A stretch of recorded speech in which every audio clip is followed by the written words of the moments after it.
Halo teman-teman, perkenalkan nama aku Della. Sekarang kita akan belajar tentang teori pembelajaran sosial dari Albert Bandura.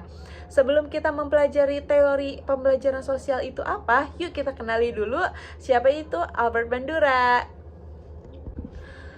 Siapa itu Albert Bandura? Albert Bandura sendiri merupakan seorang psikolog dan juga penggagas teori kognitif sosial. Nah, dia terkenal dengan eksperimen Bobodol eksperimen. Nah, beliau lahir pada tanggal 4 Desember tahun 1925 dan wafat pada tanggal 26 Juli tahun 2021. Nah, melalui eksperimennya ini di mana pembelajaran bisa diperoleh dari mencontoh suatu tindakan dari model yang ia lihat. Nah, Bandura sendiri tumbuh di kota yang sangat kecil, juga sekolah menengah yang umumnya hanya berisikan 20 orang murid saja. Dan Bandura mengambil gelar diplomasinya dari University of British Columbia dan juga gelar kesarjanaannya dari University of Iowa. Di Iowa, Bandura sendiri belajar bersama Robert Sears, salah satu perintis teori belajar sosial pada tahun 1953. Nah, Bandura bergabung dengan Fakultas Psikologi di Stanford dan berkarya di sana sampai dia pensiun. Nah, di bidang psikologi, Bandura juga membangun reputasi dengan demikian tinggi sehingga pada tahun 1974 dia dipercaya menjabat sebagai Presiden Asosiasi Psikolog Amerika dan murid-muridnya sendiri menjuluki dia generalisasi modern, pria dengan pengetahuan sangat luas di banyak bidang ilmu. Lalu teori pembelajaran sosialnya itu sendiri apa sih? Nah, teori pembelajaran sosial yang dikenalkan oleh Albert Bandura ini menekankan pada komponen-komponen dari kognitif, dari pikiran, pemahaman, dan juga evaluasi. Nah, menurut Bandura sendiri, teori belajar sosial ini sering disebut juga jembatan antara teori behavioristik dan juga kognitivistik, juga karena meliputi perhatian, memori, serta motivasi. Nah, teori pembelajaran sosial ini yang menjelaskan bahwa perilaku manusia mempunyai interaksi timbal balik yang berkesinambungan antara kognitif, perilaku, dan juga pengaruh lingkungan.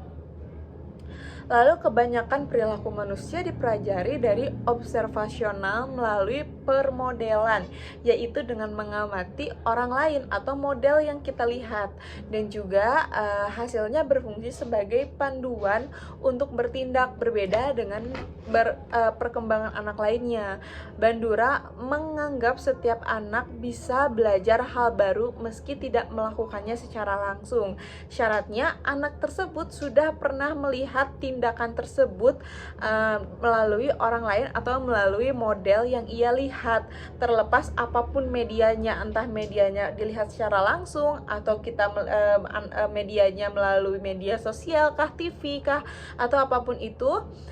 Dan juga peran elemen sosial bahwa seseorang bisa belajar informasi dan perilaku baru dengan melihat orang lain melakukannya.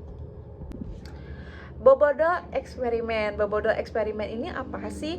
Nah, Albert Bandura melakukan eksperimen yang bernama Bobodol eksperimen. Nah, di sini di eksperimen Bobodol eksperimen ini, Bandura mengumpulkan 72 anak dibagi menjadi 3 kelompok dan masing-masing kelompok diberi perlakuan yang berbeda-beda.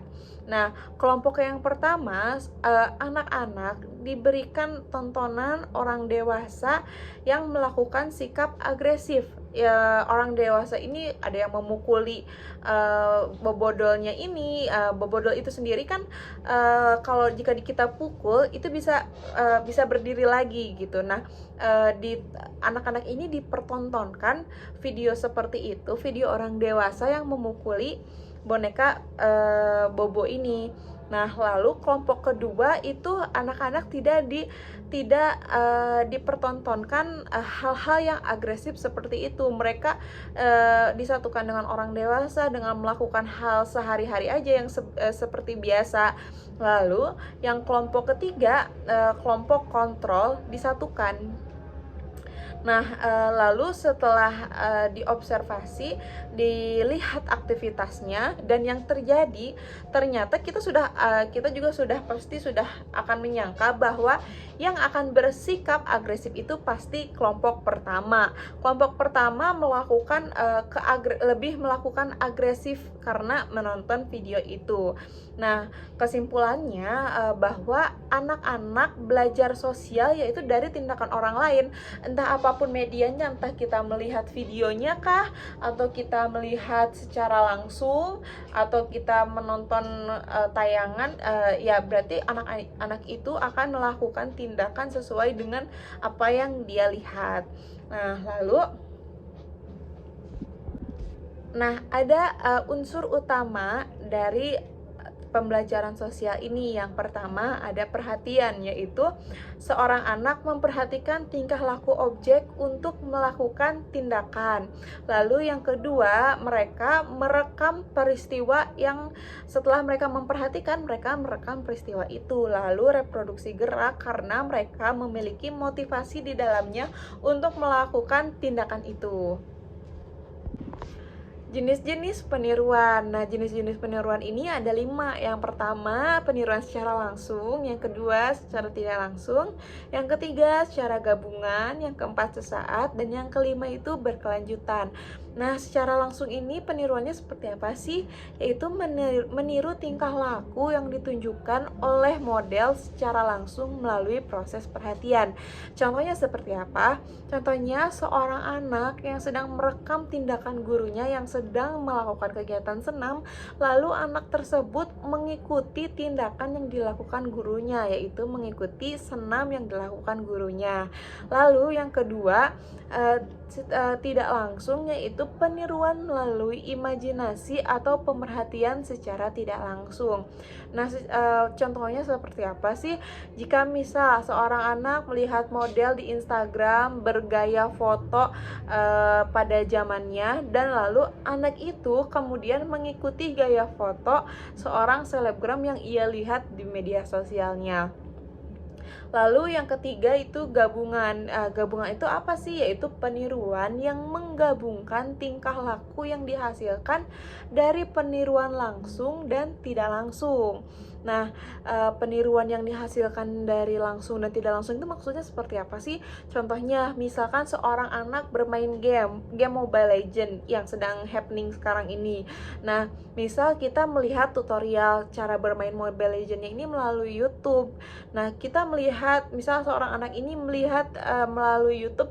Nah, lalu setelah dia menonton melalui YouTube, dia misalkan meminta tolong lagi kepada orang terdekatnya atau orang yang ia kenal bisa menggunakan Mobile Legends, lebih jago menggunakan Mobile Legends, untuk dicontohi secara langsung bagaimana sih bermain Mobile Legends ini.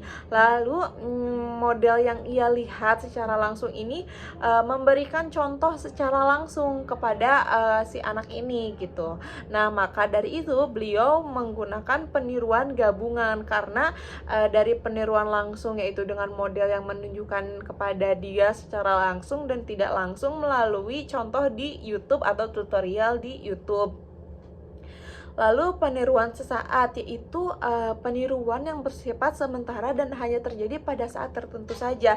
Contohnya seperti apa sih? Misal challenge membalikan botol yang sedang happening di TikTok. Nah, itu banyak dilakukan oleh anak-anak karena sedang happening, tapi hal itu tidak akan dilakukan terus-menerus oleh anak itu karena suatu saat nanti sudah tidak akan ada tren seperti itu lagi, akan ada tren-tren baru. Maka dari itu anak itu hanya melakukan tren itu hanya sesaat saja, hanya sedang happening saja melakukan tindakan challenge botol itu. Nah, lalu yang berkelanjutan yaitu peniruan yang boleh dilakukan pada situasi apapun. Misalkan membuang sampah, misalkan membuang sampah itu kan harus terus-terus dilakukan karena itu kegiatan yang baik juga. Jadi berkelanjutan itu contohnya seperti membuang sampah atau kita menanam pohon, seperti hal-hal yang baik seperti itu yang memang bisa dilakukan pada situasi apapun. Sekian penjelasan dari saya mengenai teori pembelajaran sosial dari Albert Bandura. Sekian, bye.